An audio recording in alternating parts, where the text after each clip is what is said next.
Hello and welcome back. This is The Experience and video number 3. So what we're going to do, like we talked about earlier, is we are going to prep your course outline. So in other words, what we're going to do is we are going to plan ahead before we do any sort of implementation. So prepping your course outline from the moment they purchase to the moment they finish consuming your course is very important. So in other words, what we're trying to do is we're trying to lay out all the steps that they must go through because this is crucial. So in other words, step by step by step. Now, for example, the very first video should be about introducing your students, and that's really important. So if you don't have that, you might want to make that as an addition.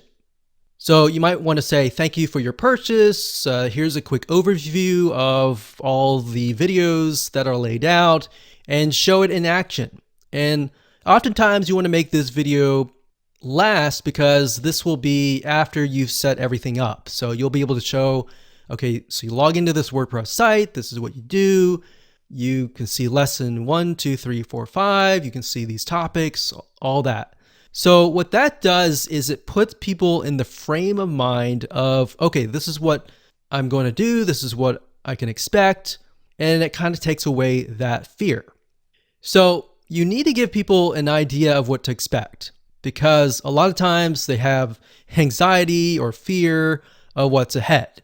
And that anxiety or fear, a lot of times is what prevents them from moving forward.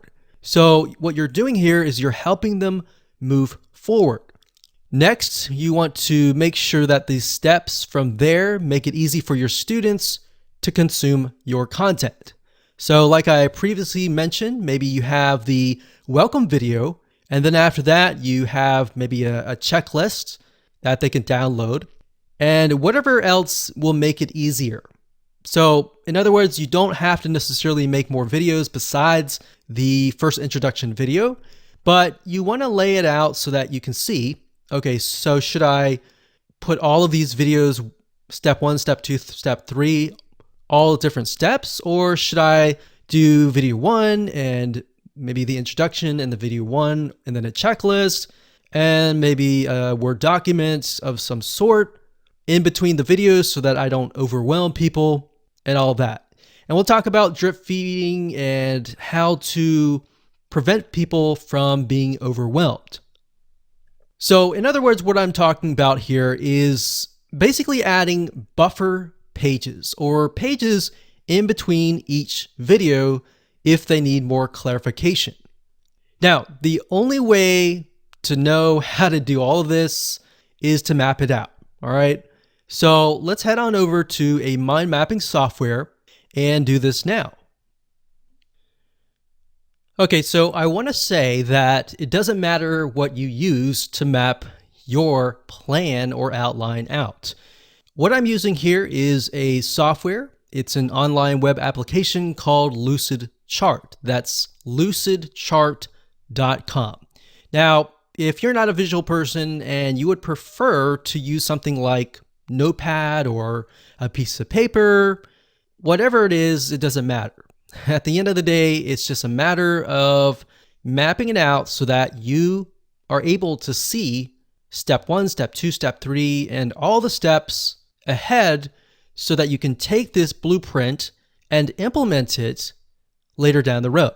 So we got this here. This is the online course.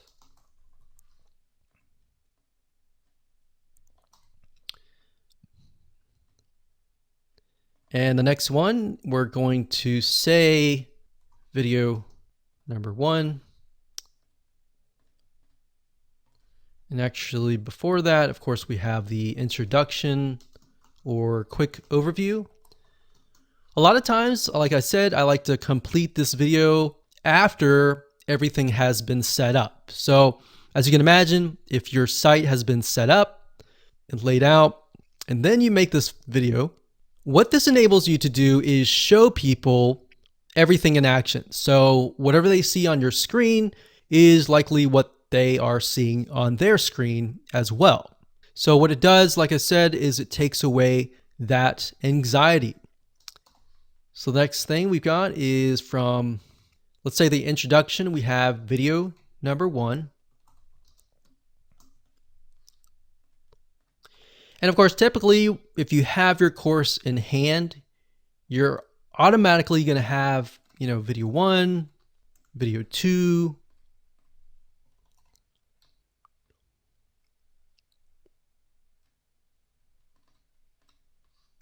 video 3.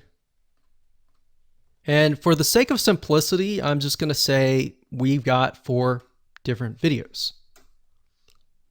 Now, obviously, most video courses and online courses are going to be a lot longer than that. So what we're going to do now is, let's actually move this up. Let's see here. What I like about Lucidchart is you can pretty much map it out so that you can see, okay, this is step 1, this is step 2, this is step 3. We move from here to here.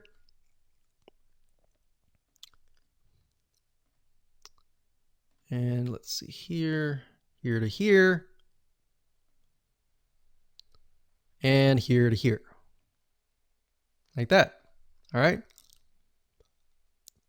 So this is our whole course. And what I want to do now is get a better view of how can I make this more engaging? Perhaps what are areas that people are confused about? And how can I improve my students' success rate? So obviously, if you have your online course, you're very passionate about your course and you're very passionate about helping your students. So once you have that, you can figure out, okay, we're going to go through here. We got the online course, we got the introduction, the quick overview, and they have video number 1. And let's say video number 1, a lot of times when people get overwhelmed, they go from video 1, video 2, and then video 3, and then they start to get overwhelmed. So in order to do this, what we want to do is we want to break things up. And the way you break things up, like I mentioned earlier, is to add buffer pages. So what we could do here is video number 1, we could have, in addition to that, we could have a document, maybe a checklist or a summary of video 1.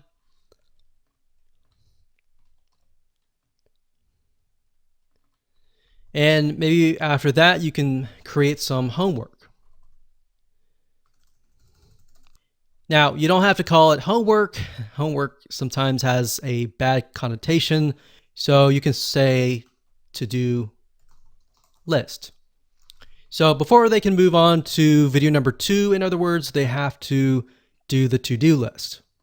So maybe they learned something here and they need to implement that in here. So you see what's happening? The majority of courses have it where it's like watch video 1, watch video 2, watch video 3, and then they get overwhelmed and they quit. So what you're trying to do here is you're trying to break things down so that it's not as overwhelming. All right, so once they've finished the to-do list, then they can move on to video number 2. So in that case, we delete that arrow. So it goes from here to here. And then next we have video number 2 to 3. Now, during tests, we found that a lot of times when you have some sort of document like a checklist or a summary of that video, it helps. It helps a lot. So let's see here. Let's move this up here like this.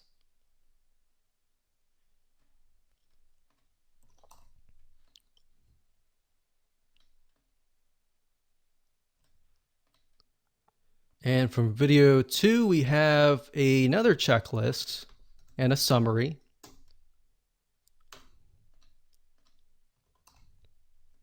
And maybe a to-do list. So as you can see, the to-do list basically tells people, okay, this is what you need to do next. So you need to do this next before you get to the next video. So we do that. Now we want to mix things up. You don't want it to stay too consistent. So maybe after video number 3, we can offer something like, we'll do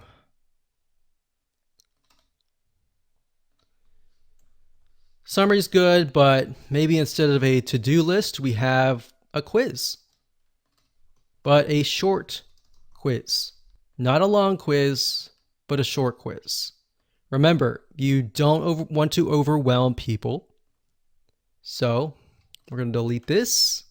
We're going to go from the short quiz to video number 4. Now you could set it up so that in order for them to move to video 4, they have to get the questions right. But from our findings, what we found is a lot of times that can become frustrating, especially if they answer it wrong. So what that does is it makes things negative, and we don't want to create a negative environment. You want to keep things positive and keep them excited. So let's move from a short quiz to video number 4. So same thing here. We can do this here, and we'll do video 4 and that here. Now, what's nice about WordPress, the plugins that we're going to be using, is that you can also add things like certificates. So in other words, when they finish the course, they get a certificate with their name on it. Now, you can do that with the plugin that we recommend, which we'll talk about in just a minute.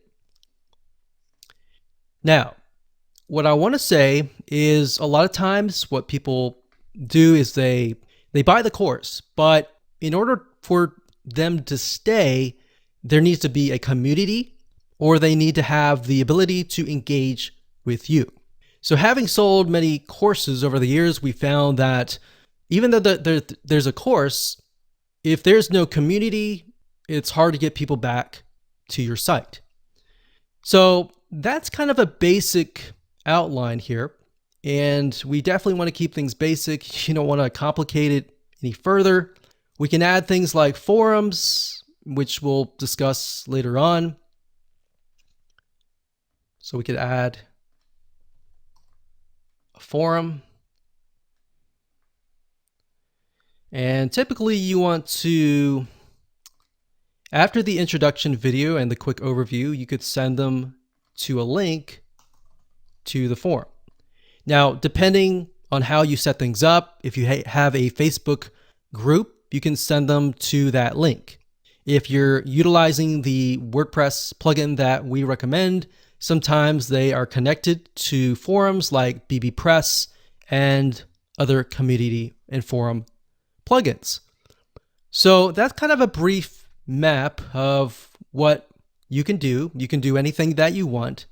Just make sure that it's not too overwhelming, because as you can see, this is video number 4 and we've already got so many different steps. We want to make it fun. We want to make it short and quick, but we don't want to have too many steps. So one thing you could do is you could just have maybe a to-do list and a summary and a to-do list all bundled up into one. You could do that. You could break these up into sections like lessons and maybe have a summary for the whole lesson instead of each individual video. So those are just some general ideas that you can use.